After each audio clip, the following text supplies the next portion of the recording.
Hi friends, welcome to my channel. So AP ఎంసెట్లో BiPC కౌన్సిలింగ్కి సంబంధించి be pharmacy ఇంకా pharm డీకి సంబంధించి కౌన్సిలింగ్ ఎప్పుడు స్టార్ట్ చేస్తారు, అలానే ఫార్మసీ కౌన్సిలింగ్ వచ్చేసి ఎంపీసీ సెకండ్ ఫేజ్ కౌన్సిలింగ్ తర్వాత ఉంటుందా, లేదంటే ముందే స్టార్ట్ చేస్తారా, లేదంటే మధ్యలో మనకి ఏదైనా డిలే ఉంటుందా? సో వీటి గురించి ఇప్పుడు డీటెయిల్గా తెలుసుకుందాం.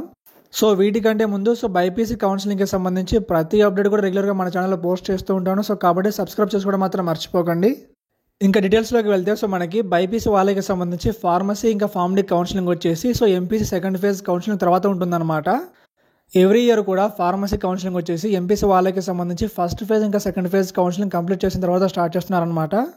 లాస్ట్ 2 years నుండి మనకి ఫార్మసీ కౌన్సిలింగ్ వచ్చేసి మనకి ఎప్పుడు స్టార్ట్ చేస్తున్నారో చూసుకుంటే 2022లో చూసుకుంటే ఎంపీసీ వాళ్ళకి సంబంధించి first phase second phase third phase complete చేసిన తర్వాత మనకి బైపీసీ వాళ్ళకి ఫార్మసీ కౌన్సిలింగ్ స్టార్ట్ చేశారనమాట. 2022లో MPC first phase counselling, second phase counselling, third phase counselling చూసుకుంటే మనకి వరుసగా వచ్చేసి మనకి August 19th, October 19th, November 6th మనకి స్టార్ట్ చేశారు. ఇంకా మనకి ఇవి కంప్లీట్ చేసిన తర్వాత అంటే మనకి డిసెంబర్ ఫస్ట్ వీక్లో బైపీసీ వాళ్ళకి pharmacy counselling first phase start చేశారనమాట. అలానే 2023లో చూసుకుంటే ఎంపీసీ కౌన్సిలింగ్ వచ్చేసి July 24th first phase, September 11th second phase, November 5th మనకి థర్డ్ ఫేజ్ స్టార్ట్ చేశారు. ఇంకా సెకండ్ ఫేజ్ కంప్లీట్ చేసిన తర్వాత అంటే థర్డ్ ఫేజ్ స్టార్ట్ అవ్వక ముందుకే బైపీసీ వాళ్ళకైతే అప్పుడు స్టార్ట్ చేశారు లాస్ట్ ఇయర్ వచ్చేసి. ఈ ఇయర్ కూడా సేమ్ అలాగనే ఎంపీసీ వాళ్ళకి సంబంధించి సెకండ్ ఫేజ్ కౌన్సిలింగ్ కంప్లీట్ చేసిన తర్వాత ఫార్మసీ కౌన్సిలింగ్కి సంబంధించి మనకి అప్డేట్ వస్తుంది. చాలామంది ఏం చెప్తున్నారంటే ఎంపీ సెకండ్ ఫేజ్ కౌన్సిలింగ్ వచ్చేసి ఆగస్ట్లో ఉంటుందని చెప్తున్నారు.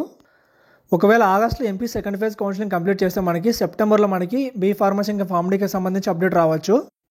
ఎవ్రీ ఇయర్ కూడా ఫార్మసీకి సంబంధించి కౌన్సిలింగ్ ఎందుకు డిలే చేస్తారంటే మన కంట్రీలో ఉన్న ఫార్మసీ కాలేజీలన్నిటికి సంబంధించి ఒక కౌన్సిల్ ఉంటుందన్నమాట. అంటే ఫార్మసీ కౌన్సిల్ ఆఫ్ ఇండియా అని చెప్పేసి ఒక కౌన్సిల్ ఉంటుంది. ఆ కౌన్సిల్ వల్ల మన కంట్రీలో ఉన్న అన్ని ఫార్మసీ కాలేజీలకు సంబంధించి అంటే కాలేజీలకు సంబంధించి ఫెసిలిటీస్ కావచ్చు, ల్యాబ్స్ కావచ్చు, ఎక్విప్మెంట్ కావచ్చు, కాలేజీలో ఉన్న స్ట్రెంత్ కావచ్చు, వీటి గురించి వాళ్ళు ఎవరి ఇన్స్పెక్షన్ చేస్తారనమాట. ఇవన్నీ వాళ్ళు ఇన్స్పెక్షన్ చేసి వాళ్ళు ఓకే అనుకుంటే అప్పుడు కాలేజీకి సంబంధించి ఆయిర్కి అయితే పర్మిషన్ ఇస్తారు.